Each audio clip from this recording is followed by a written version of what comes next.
Welcome to the Anxiety Coaches Podcast, a relaxing and informative show where we explore anxiety, panic, and PTSD, sharing how you can overcome them for life.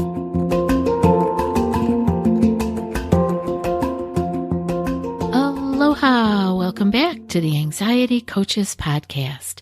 I'm your host and coach, Gina Ryan, and I am so happy to be with you again today as together we can consider the many ways to bring your mind and body back to its natural peace and calm.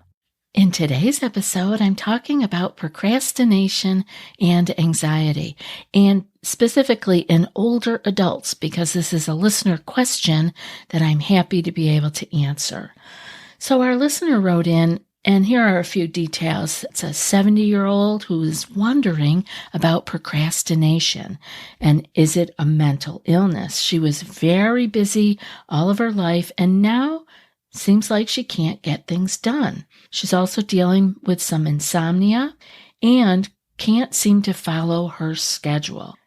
She also wanted to know if I could give some deeper information on elders and being burnt out and not enjoying retirement. Well, there's a lot in there, isn't there? Anxiety and procrastination, retirement in and of itself is a huge subject, and I'm happy to make note and even go into that more in the future. We'll touch on it today. But yes, let's get into it and start with some ideas around anxiety and procrastination. And is there a mental disorder for procrastination?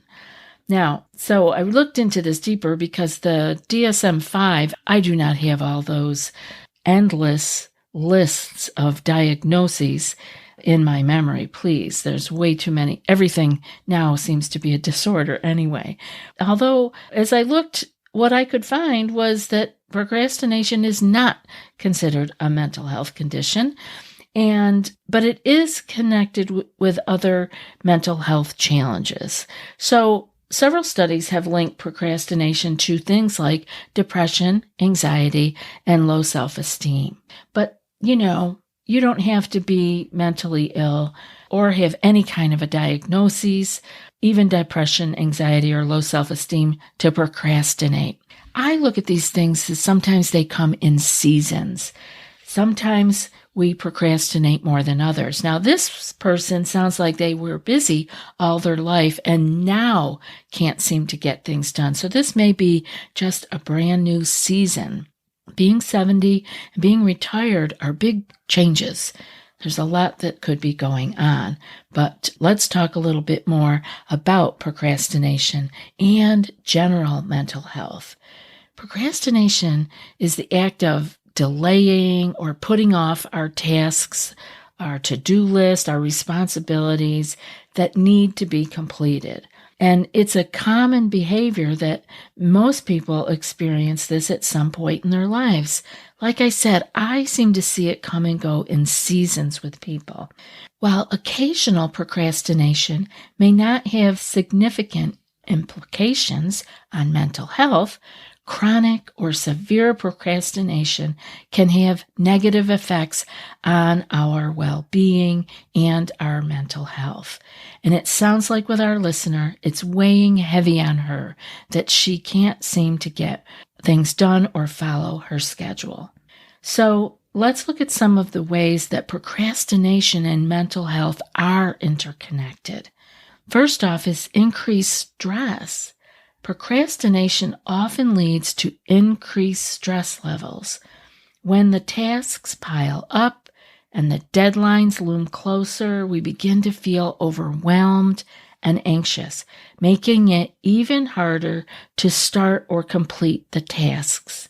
So what I would like to say to our listener and any of you out there who are struggling with the same kind of procrastination is, was there a place where you let things build up? Maybe you had a moment in time where you either weren't feeling well or you were traveling or had visitors, whatever it could be, and things started to pile up. The to-do list got pretty long. And maybe you started to feel overwhelmed and anxious, and it got harder for you to start. That could just be the place where this all began, not with a mental illness. Lower self-esteem is next up because chronic procrastination can really negatively impact our self-esteem. And this may be happening, to our listener who is now retired but can't get things done and beginning to feel bad about themselves. We tend to just blame it on things like our age, or we can't do as much as we used to. This can really start to tear our self-esteem down a bit, and we don't need to be doing that. But when we repeatedly fail to meet our own expectations or goals because we're putting things off or procrastinating, we start to maybe feel guilty or ashamed or incompetent, and that leads to a decline in our self-confidence and begins to spiral us downward. So be cautious with this. See if you can find where this started with maybe just had too much going on and things built up, and now the list is too long and you feel overwhelmed. Don't let that start chipping away at your self-esteem. Mood disorders can be coming up if we procrastinate to the point of having things such as depression, the guilt or the frustration stemming from our uncompleted tasks can contribute to feelings of sadness and hopelessness. And we don't need to go there. We want to recognize what's happening and see if we can take action, which I will have a little bit of some actions that you can take a little further on in the show. Because another thing that can happen is we can have impaired concentration and memory. This can stem from our procrastination. And let me tell you, when you're 70 and you start to not be able to get things done and you start having impaired concentration or memory, boy, the only thing you blame it on is your age. And that doesn't have to be necessarily what's going on here. It could be from the procrastination leading to decreased cognitive functioning, making it difficult for us to focus and retain information. This can further hinder our ability to complete tasks efficiently and effectively, and I wonder if this may not be happening to our 70-year-old listener. We begin what's called avoidance coping. Procrastination is a form of avoidance coping, where we avoid dealing with unpleasant or challenging tasks, and this coping mechanism temporarily alleviates our stress, right? We let it go. I'm not going to do it. I'm off the hook. But it can lead to long-term negative consequences for our mental health because although we may have put it off physically, we're carrying it around in our head. It can impact our relationships. Chronic procrastination can strain personal and professional relationships. These unfinished tasks and to-dos, our unmet obligations, these create tension and misunderstandings between us and our other loved ones in our lives, leading us to emotional distress. Procrastination can also create a vicious cycle, a self-perpetuating cycle. As we put off a task, the negative consequences of not completing them increase, leading to more stress and anxiety, which in turn can lead to more procrastination. It's another vicious cycle, just like the stress cycle that we deal with fear. So addressing procrastination and its impact on our mental health involves developing better time management and organizational skills. Some of us are better at this than others, but it's never too late to learn some more skills that can make your life smoother, such as setting realistic goals, breaking tasks down into smaller, manageable steps, and addressing any underlying emotional or psychological issues that are contributing to your procrastination. So some of the things that you can work on are things like addressing any sleep issues you may be dealing with that have come to light after your retirement. This is specific for our listener because when you retire, everything shifts. There's all kinds of changes.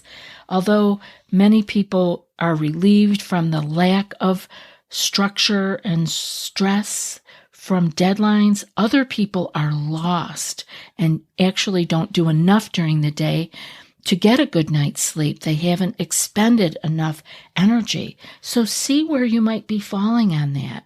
Do you need to address any issues around your sleep that came particularly from retiring? Sticking to a very specific schedule for sleep is important. Go to bed the same time every night and get up the same time every day. Even though you don't have to go into the office or your job, it's a beautiful way to let your body relax every day at the same time and sleep well. Another thing you can work on is to consider where the inability to follow that schedule is coming from. Is it because there's less pressure, like I mentioned, or no hard deadlines? It can be a new skill to learn to be in charge of your own schedule. I know this one well. I've been on my own for a long time now, but it still is a struggle to keep on a schedule, to make sure that things get done on time. There's some things that I can let slide and some things that I cannot, such as getting these shows out for you on time. That is a beautiful hard line for me that I actually appreciate because it helps to keep me going in my lane. So other things I have to be more reliant on myself and say, get them done, because actually over time I have learned that the pressure of the unfinished jobs, the unfinished to-do list is heavier than actually getting these things done.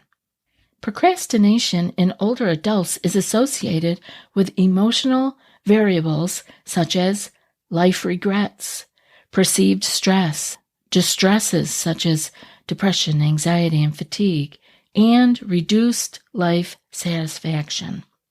So these are things you want to look at. Where do you have life regrets, or do you have perceived stresses in your life that maybe can be addressed? Maybe they're not as stressful as you are making them out to be in your mind, leading to things such as distress of depression, anxiety, and fatigue. So this is a good place for the journal where you can write these things out and get them out out of your head clearly on paper so you can see what's really going on. And next, I would like you to consider your environment. With retirement, it has probably changed since your working days. So try to set your environment up to suit your new retirement life. Things really change. I hear this from other people. I am not retired, so I don't know this firsthand, but I hear this from friends and family. As a matter of fact, I had a family member who said, "Oh my goodness, retirement is nothing like I thought it would be." So it's interesting, and it is our job, once we have made that leap, to set up our environment to suit our new life and our new way of being in the world. It's also good to find the top distractions that are taking our listener or you off of your schedule or your daily course and make changes. So what I mean here is it your phone? Is it social media? Is it YouTube? Is it a chatty spouse that you never used to be around all day, and now you have someone around you 24/7 and they are wanting to chat or be with you or do an activity, and maybe it's not to your liking? So find that. Is that taking you off course and not letting you accomplish what you wanted to accomplish in your day? Perhaps it's not a spouse or roommate, but a neighbor. It could be anybody. And it may just mean you need to build or adjust your boundaries to fit your new retirement lifestyle. Next, I want you to notice if a mood or an energy crash accompanies the procrastination. Do you need to adjust your meal times or the particular foods you're eating? These crashes can come from ingesting caffeine and then not having the caffeine. They can come from having sugary items in our day and then, having the sugar crash later in the day. And it could come from just not eating enough and having a tired time during the afternoon. Is your environment warm? Too warm? I live in a warm environment, and I know when it gets to be around 3 o'clock, when that sun is beaming in my sliding glass doors in the living room, it's hot in here, and it can be affecting my energy level just from being super warm. So once I learned that this place was going to feel like that, I had to make adjustments. So it could be simply the heat, the food, the caffeine. Look at what's going on and see where you can make some changes. Another place is to consider the tasks that are on your schedule. Do you want to be doing these things? Sometimes we have long to-do lists of things that we actually don't want to do. Can you either get someone else to do it for you, maybe exchange with them? Maybe you could pay someone. Maybe it's something that doesn't need to be on the list at all, but out of habit, we have this on the list. It's a great time to sit down and look at your schedule and see what things you do and don't really want to be doing. Once you're retired, I think it's a great idea to take breaks if you are tired. It's okay to go slower and at a more easeful pace. When we've been going our whole life, it might be hard to actually even give ourselves permission to cut the schedule in half, to only do the things we want to do or that actually are really required. Often, though, we have things that we tell ourselves we have to do that really don't need to be done. But we're so used to having these long lists of things to do. It's okay to lead a different kind of life once you're retired. Really make it different. Use your journal to write it all out and answer this question. Are my goals reasonable? Keep a good eye on your self-care, your sleep, your hydration, your healthy diet, and eliminate caffeine and alcohol, processed sugar, and junk foods because they only rob us of our good energy. And make time for fun exercise. Maybe you used to be hard driving and your exercise was built into your schedule, and now maybe it's fun to take a step back and find something that is more to your new schedule, your more laid-back schedule, and is fun. Last couple things, I want you to drop the idea of being a perfectionist. Sometimes the work environment pushes us in this direction of trying to be perfect. We can drop that. We can drop it, especially once we are retired. Let us be imperfect. And finally, find a new passion that makes you smile and that feeds you mentally and energetically. Maybe it's something you never considered before, but let it be something that you really get a twinkle in your eye about and actually want to get out of bed in the morning and go do. I had this thought after I was thinking about our 70-year-old who is retired that maybe retirement at a given age isn't for everyone. Maybe your mind and body are ready to do other things. Maybe you don't have to go back and take a full-time job, but just like talking about finding that new passion, maybe there is something that your mind and body would love to be doing, and maybe it's productive, and maybe it is a career, maybe it's a new passion. Whatever, you can give yourself to it at this point in your life. I wish you great happiness in your retirement, dear listener, and I hope everyone else out there who's listening can take what you need from these suggestions into your life, whether you're retired or not. And now for today's quote. much of the stress that people feel doesn't come from having too much to do. It comes from not finishing what they started. And that's from David Allen. I'll be back in a few more days with another podcast. Until then, be well and aloha. Thanks so much for joining us for today's episode of the Anxiety Coaches Podcast. Find more information at theanxietycoachespodcast.com.